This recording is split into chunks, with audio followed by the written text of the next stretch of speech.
Hello, everybody. We're back. I got a lot to do today, so let's jump right in.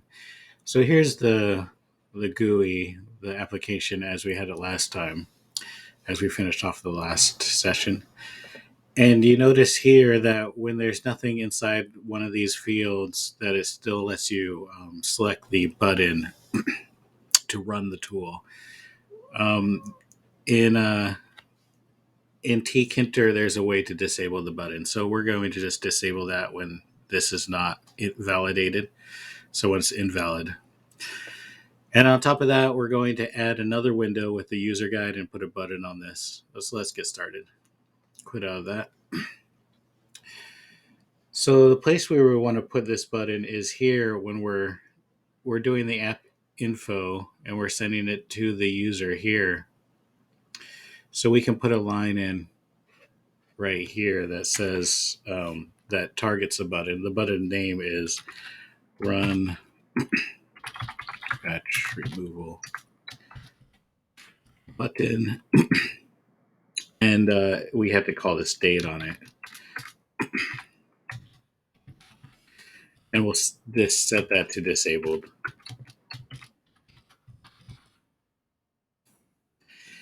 So the reason why I'm not putting it inside of each of these if statements or elif statements is because I don't want that thing to be um, in the usable state at all for any of these except for this bottom one here where the app info.set is the path. The both paths are validated. So we'll put that in here. Put it in right after this, and we'll set the state to normal.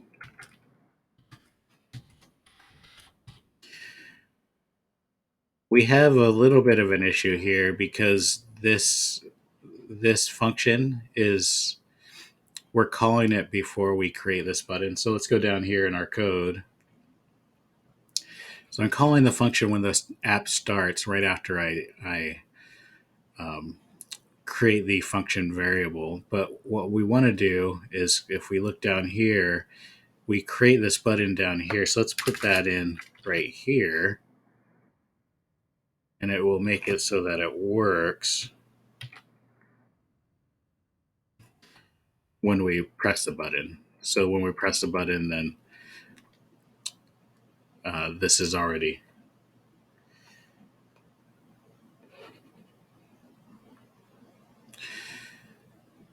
So this is all good. It has the if the path in and out is empty string, then it takes care of that, and if it's set to each other. But I want to add a little bit here because when we look at the application, if I take this path that's in or out, and I set it as a default, which it's already says default, but then I close it out and I go into my file system and I delete that file. When I open the application, it's still going to be there. So I want to take care of that. So right after we check to see if it's not an empty string, we'll do another elif statement. And we're just going to go right into the operating system. We're going to use os path exist, and then we're going to check to see if that path is there or not. So we're going to check if it's not there, so we use the not keyword. We in this method we can call right on the path, which we're getting and putting into a string var. So name directory in dot get. We want to do this for the name directory in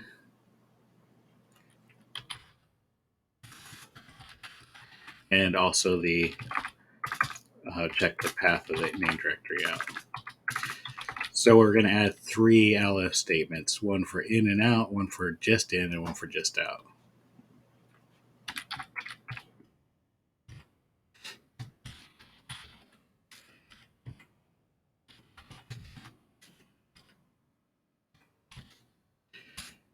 Then we have to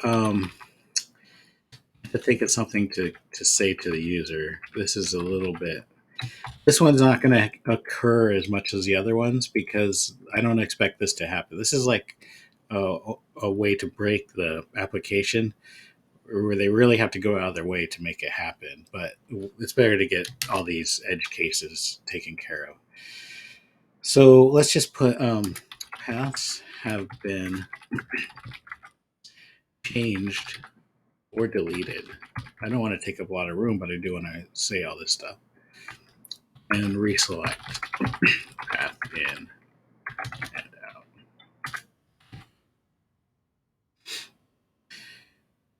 Okay, so let's do the next one. It's elif.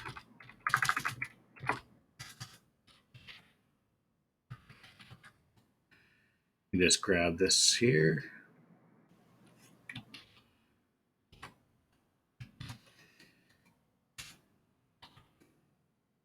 Let's grab this. Path, and this is not paths, this is plural, this is path in. I'm going to put has. We select path in. That looks pretty good. And then we'll do one more. Actually, to save a little bit of time, I can just take these two lines. Oops.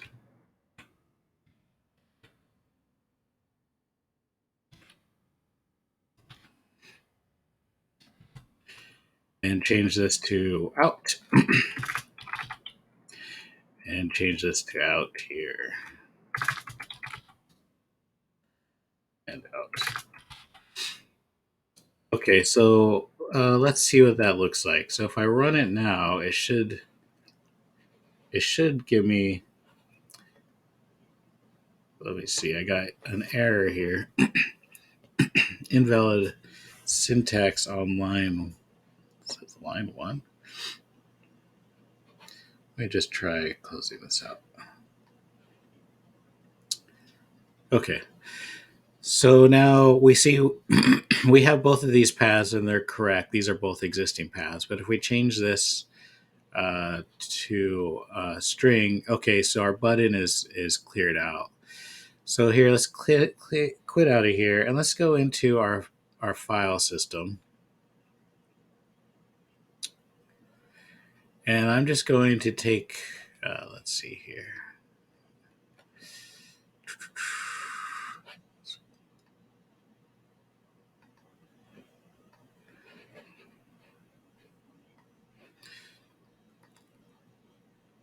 So I'm going to change the name of this. This is the one that we have set as our default. We'll change it. We'll go back into our application, reopen our application. So now there's nothing wrong with these paths. They were good before, but we have this error message that says path in has been changed, deleted, reselect path in.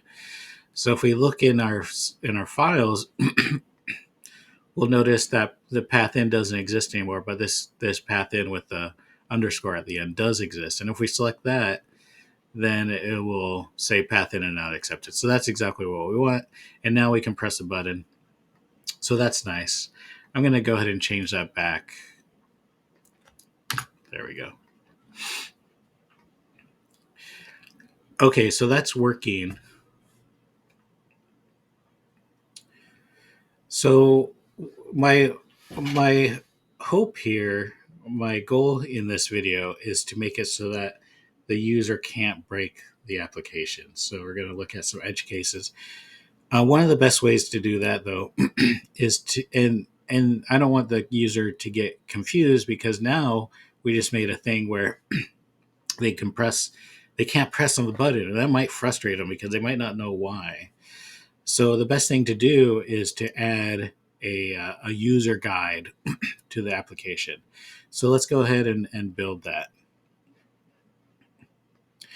So coming down here to the bottom, we're going to make a new window. Actually, let's start with making a button that we can press that'll bring us to a new window. So user guide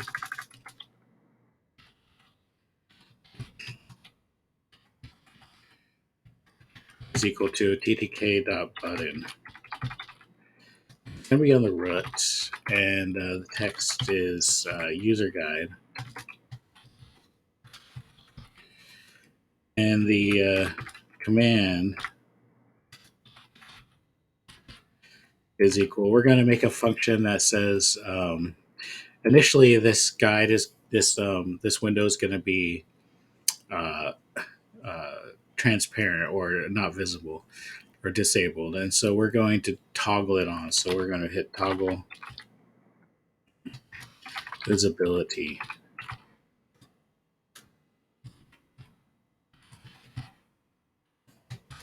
on.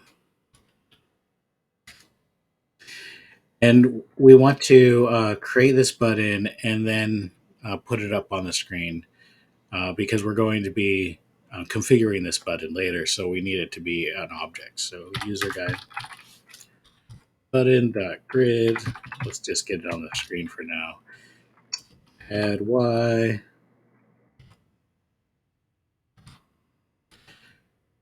Row 10 and column is 0. We'll put it on the left side of the window. So let's go ahead and take care of this function here. We'll put it up here at the top.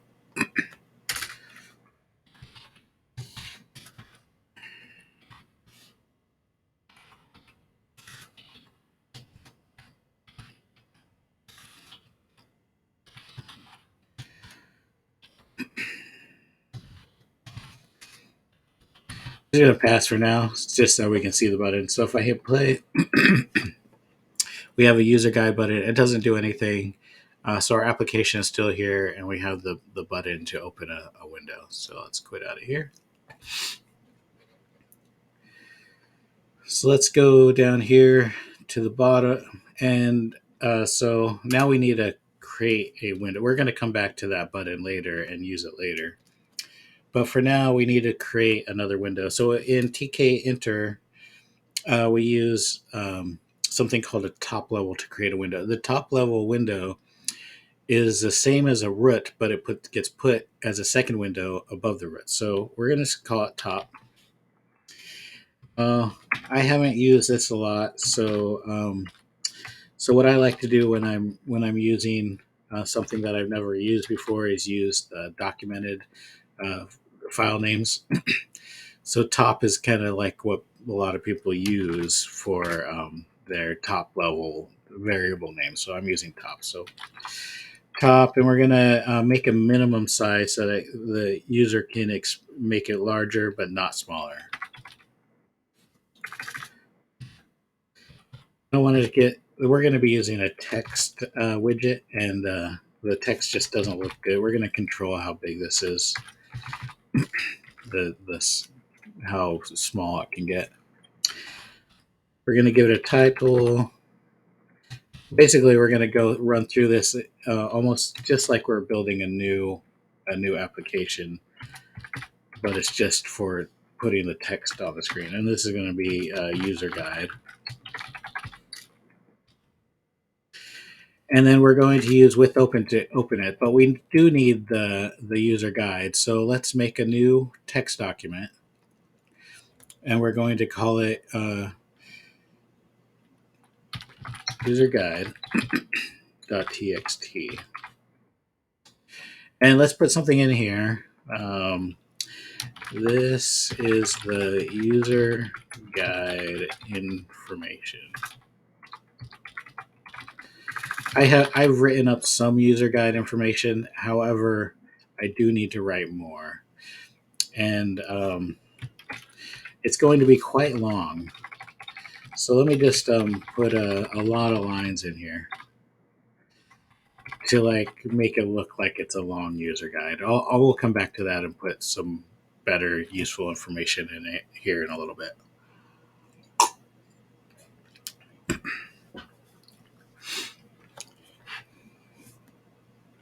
So now that we have a user guide text document, we can open it. So with open, and with open, you have to call the path, the name of the file you want to open, txt, and then we're reading it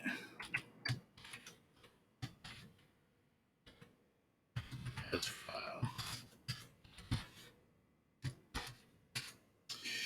And loaded, we're going to put loaded contents.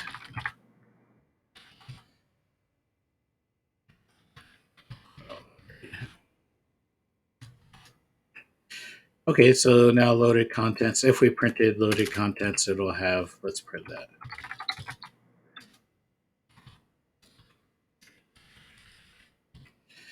It'll show up in my console.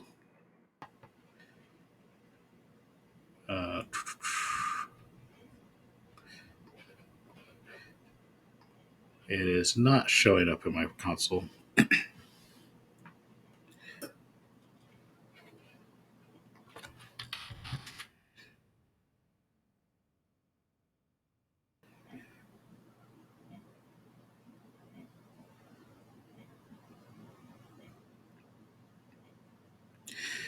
Let's do that again. So, oh, you know what it is? I think, okay, there it is. It's in my console. This is the user guide information. It just needed to save that text document.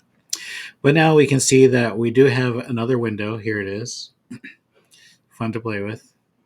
And it's here. We don't have anything in it. So let's put all the information inside of that window.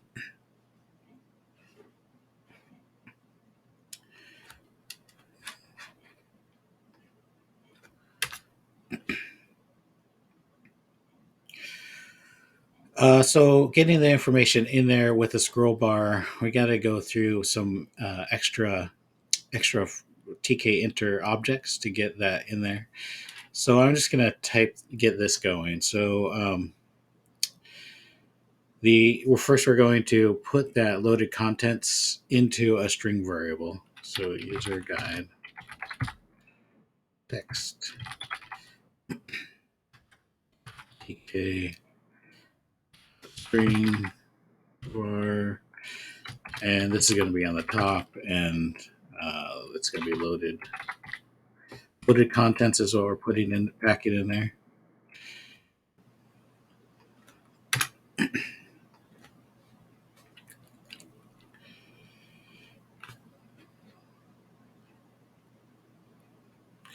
So let's put this in here just to see it working.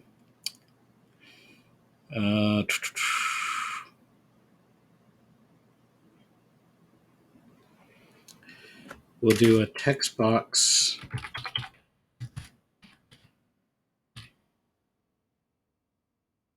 So we're going to create a text box widget.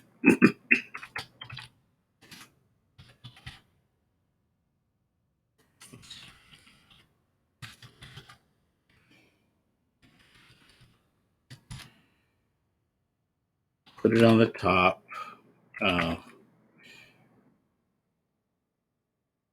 And then ys scroll bar is equal to, before we can, we're going to call the scroll bar. Set it. So we have to create a scroll bar. So let's do that. Scroll bar is equal to a tk dot scroll bar. So put that on the top. Orient is going to be vertical.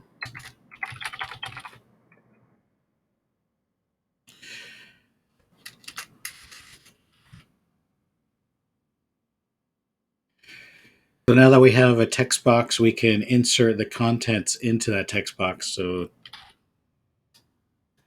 we'll call the text box and put insert tk dot. We're going to put it at the end of it, go all the way to the end, the loaded contents. Oh, you know what? I don't think I'm putting loaded contents right into that. I don't think I need this line. And I was using it before, but I think that's going to put it into the text. Let's take a look. So it's not in there yet. Let's put it out of there. So what we need to do is pack it to the screen. So text box. So both the scroll bar needs packed.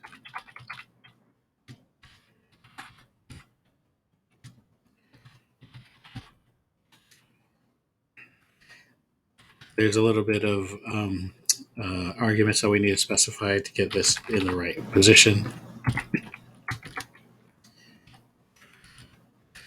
So scroll bar is packed and text box.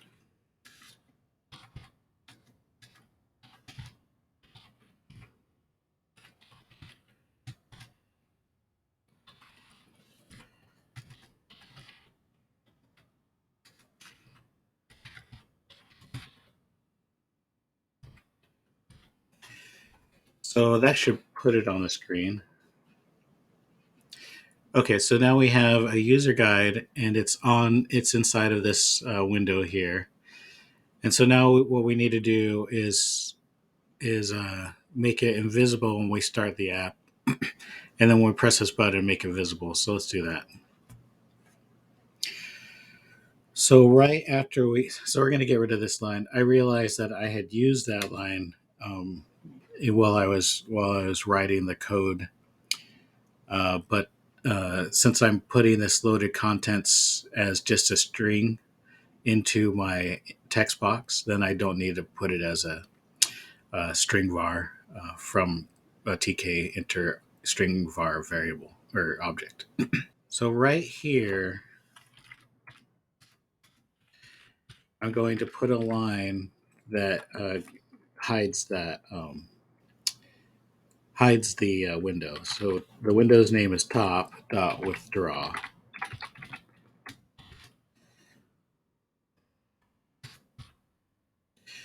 So now it shouldn't be there when we run it. So we run it so there you can't see the other window. Of course, we need to wire this up. So quit. So now if we go up here to our toggle visibility on, we're going to go ahead and put in here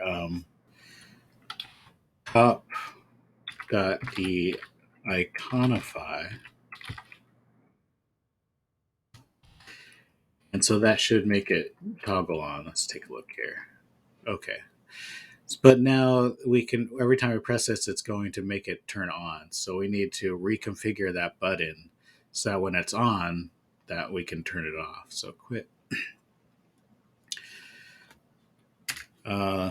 So user guide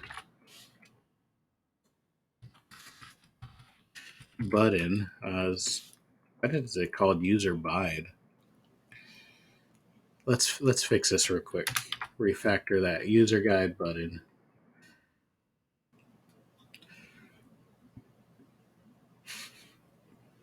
User guide button. Y. I think we got all of them. We created it and then we packed it or we gridded it to the screen and then we call it one place and that's up here in the function. Okay. User guide button dot configure. And we're going to change the text to close user guide.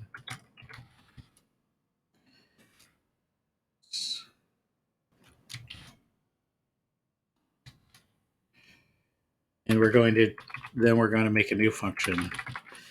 And we'll do toggle visibility.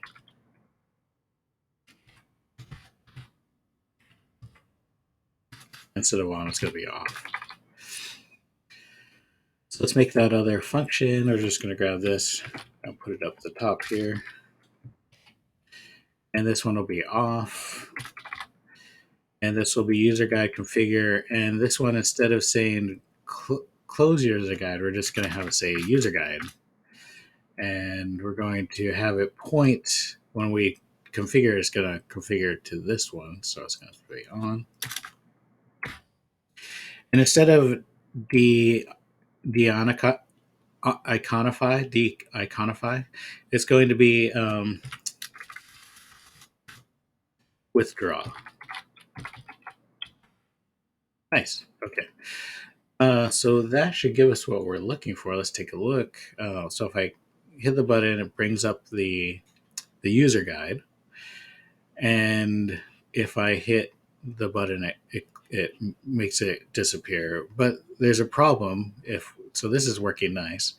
But if I hit this thing over here, and there's also the scroll bar, it's not configured yet.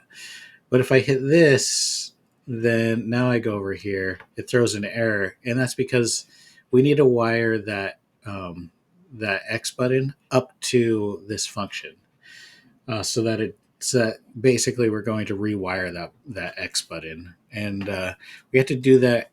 We kind of got to be a little bit surgical with that. We got to go in there and use a special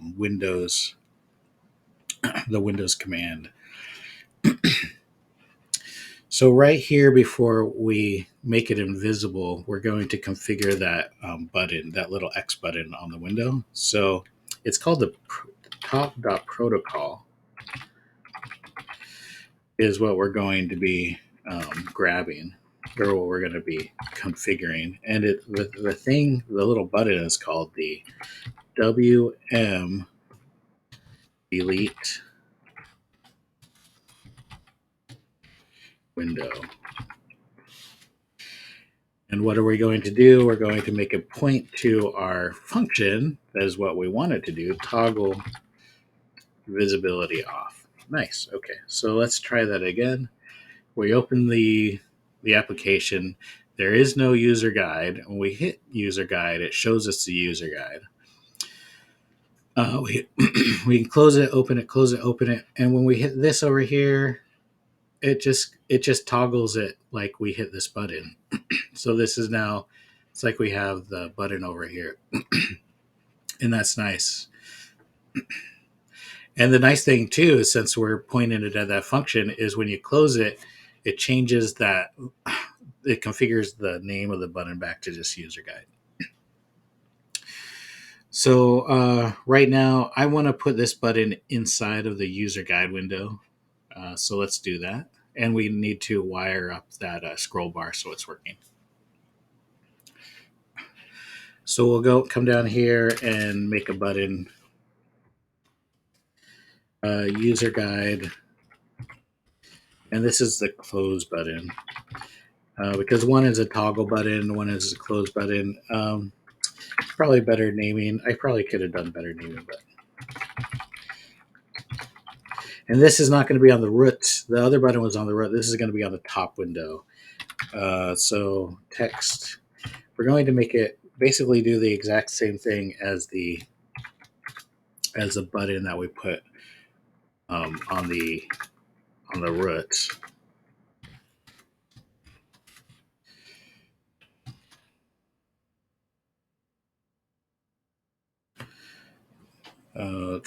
Why is this text is equal to close user guide?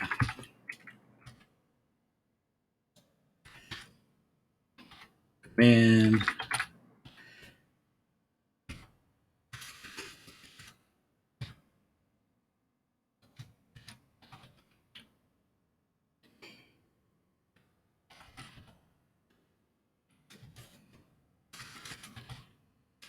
Toggle visibility off. All right, so, and let's pack that to the screen.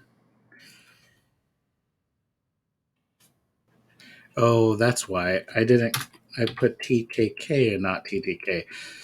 Those little things will get you, huh?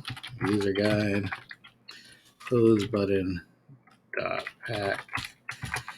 In case you're wondering, you can have one window be configured with grid, and you can have another window configured with pack, but you got to make sure it's all or the other for each window. You can't mix and match. And when you start messing around with tkinter, you'll realize that is the case if you're doing any kind of custom work.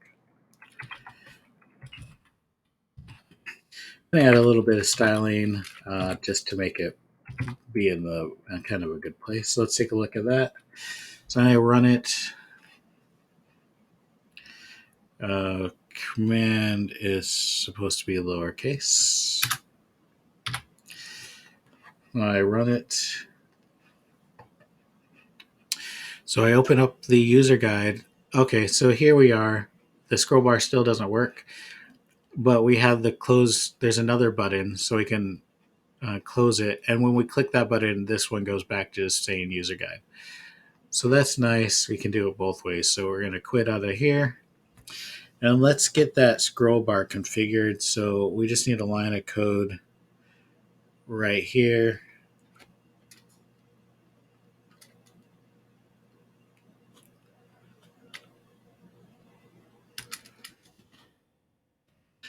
Oh, there is another line of code we need to add.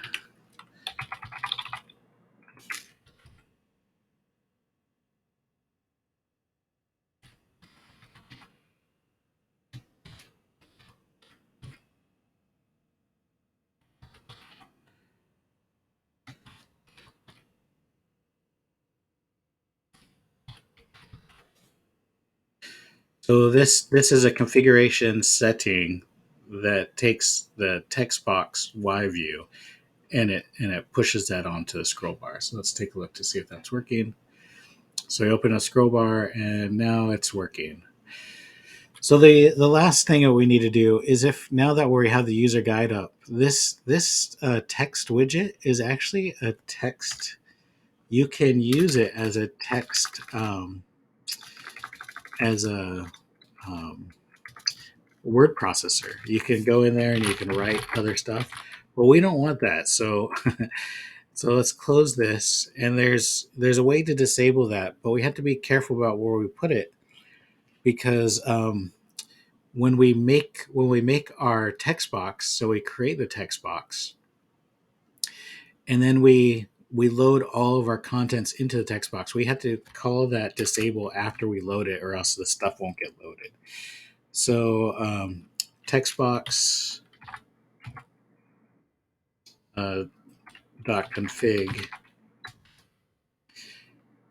and it's the we're and configuring the state is equal to disabled. Okay, so let's take a look at that now. I open it up. I have the user guide. I can't delete anything. So the user can scroll through the user guide and find out, oh, that's why it's not working, and I need to do this before the button is activated, so I can actually run. So close user guide. So then they can run their tool, and then when they have a problem, they're like, okay, why is my buttons grayed out? And then they can go into the user guide, and the user guide says, okay, you got to put the path in order for it to work. And then you can close it. Then they can choose their path in, or whatever problem they have, because I'm going to pack this user guide with all sorts of valuable information. So then they get the right path in, and then they run it. And let's see here. Oh, there's all sorts of stuff in here.